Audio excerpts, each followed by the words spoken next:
ಖಾರ ಪೊಂಗಲ್ ಹೇಗೆ ಮಾಡೋದು ಅಂತ ನೋಡೋಣ. ಒಂದು ಕುಕ್ಕರ್ಗೆ ಮುಕ್ಕಾಲು ಲೋಟ ಹೆಸರುಬೇಳೆ, 1 ಲೋಟ ಅಕ್ಕಿನ ಹಾಕ್ಕೊಂಡು ಚೆನ್ನಾಗಿ ಘಮ ಬರೋವರೆಗೂ ಫ್ರೈ ಮಾಡ್ಕೋಬೇಕು.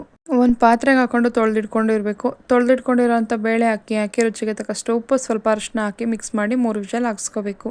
ಈ ಕಡೆ ಒಂದು ಪಾತ್ರೆ ಬಿಸಿ ಇಟ್ಕೊಂಡು ಎಣ್ಣೆ ಹಾಕೋಬೇಕು. ಜಜ್ಜಿಟ್ಕೊಂಡಿರೋವಂಥ ಜೀರಿಗೆ ಮತ್ತು ಮೆಣಸು ಹಾಕ್ಕೊಂಡು ಹಸಿಮೆಣ್ಸಿನ್ಕಾಯಿ, ಗೋಡಂಬಿ ಹಾಕ್ಕೊಂಡು ಚೆನ್ನಾಗಿ ಫ್ರೈ ಮಾಡ್ಕೋಬೇಕು. ಫ್ರೈ ಆದಮೇಲೆ ತುರಿದಿಟ್ಕೊಂಡಿರೋವಂಥ ಹಸಿ ಶುಂಠಿ, ಸ್ವಲ್ಪ ಪುದೀನ, ಸ್ವಲ್ಪ ಕರಿಬೇವು ಸೊಪ್ಪು ಹಾಕ್ಕೊಂಡು ಚೆನ್ನಾಗಿ ಒಂದು ಸಲ ಫ್ರೈ ಮಾಡ್ಕೊಂಡಾದಮೇಲೆ ಬೇಯಿಸಿಟ್ಕೊಂಡಿರೋಂಥ ಹೆಸರು ಕಾಳು ಮತ್ತು ರೈಸ್ನ ಹಾಕ್ಕೊಂಡು ಚೆನ್ನಾಗಿ ಒಂದು ಸಲ ಮಿಕ್ಸ್ ಮಾಡ್ಕೋಬೇಕು. ಕನ್ಸಿಸ್ಟೆನ್ಸಿ ನೋಡ್ಕೊಂಡು ನೀರು ಹಾಕ್ಕೊಂಡು ಒಂದು ಕುದಿ ಬರೋವರೆಗೂ ಕುದಿಸ್ಕೋಬೇಕು. ಈ ರೀತಿ ಒಂದು ಸಲ ಟ್ರೈ ಮಾಡಿ, ತುಂಬಾ ಚೆನ್ನಾಗಿರುತ್ತೆ.